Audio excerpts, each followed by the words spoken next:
ఆకాశమంత ఎత్తున మన అంబేద్కరుడు, అణగారిన వర్గాల ఆత్మ గౌరవ సూర్యుడు, భారత రాజ్యాంగ నిర్మాత అంబేద్కర్ సామాజిక న్యాయ మహాశిల్పం ఆవిష్కృతం కానుంది.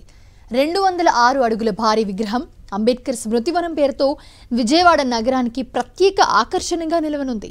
సాయంత్రం 6 గంటలకు సీఎం జగన్ విగ్రహాన్ని ఆవిష్కరించనున్నారు. అయితే ఈ విగ్రహాన్ని ఆవిష్కరించిన తర్వాత సామాజిక సమతా సంకల్ప సభ నిర్వహించనున్నారు. ఈ కార్యక్రమానికి రాష్ట్రం నలుమూలల నుంచి విజయవాడ తరలి వస్తున్నారు. సామాజిక సాధికారతను మాటల్లో చెప్పడం కాదు, చేసి చూపించారు సీఎం వైఎస్ జగన్. ఇచ్చిన మాటను నిలబెట్టుకున్నారు. రాజకీయంగా, ఆర్థికంగా బడుగు బలహీన వర్గాలకు సముచిత స్థానం కల్పించారు ఆయన. అంబేద్కర్ ఆశయాల సాధనకు అడుగులు వేస్తూ ఉన్నారు. మరోవైపు ఆ మహనీయుడికి ఘన నివాళి అర్పిస్తూ విజయవాడ నడిబొడ్డున సామాజిక న్యాయ మహాశిల్పం నిర్మించారు. స్వరాజ్ మైదానంలో 125 అడుగుల ఎత్తుతో అంబేద్కర్ విగ్రహం ఏర్పాటు చేసింది వైఎస్ఆర్సీపీ ప్రభుత్వం. ఆకాశమంత ఎత్తున నిర్మించిన విగ్రహంలో పాదపీఠం ఎత్తు 81 అడుగులుండగా పెడిస్టల్ సైజు 3481 చదరపు అడుగులు.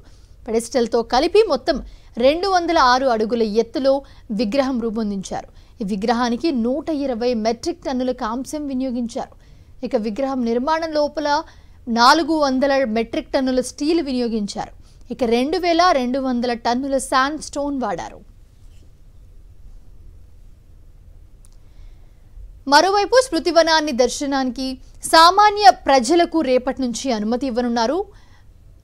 18.18 ఎకరాల్లో దాదాపు 404.35 కోట్ల రూపాయలతో ఈ పనులు చేపట్టారు.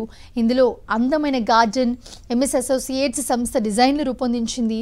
విగ్రహ పనులకు దేశీయ మెటీరియల్తోనే వినియోగించారు. అయితే ప్రత్యేకంగా మ్యూజికల్ ఫౌంటైన్, అలాగే వాటర్ బాడీస్ చిన్నపిల్లలకు అనువుగా తీర్చిదిద్దారు. పార్కింగ్ సౌకర్యం కల్పించారు. అక్కడ మొత్తం భవనాన్ని 30 మీటర్ల లోతులో 539 పిల్లర్లతో నిర్మించారు.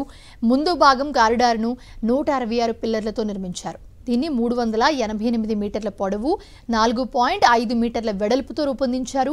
ఇందులో ఆయన జీవిత చరిత్ర ప్రతిబింబించేలా 38 ఘట్టాల ఆర్ట్ వర్క్ చిత్రాలను ఏర్పాటు చేశారు. అయితే మార్చి 21న 2022లో ప్రారంభమైన పనులను వేగంగా పూర్తి చేసి ఇవాళ ప్రారంభించబోతున్నారు.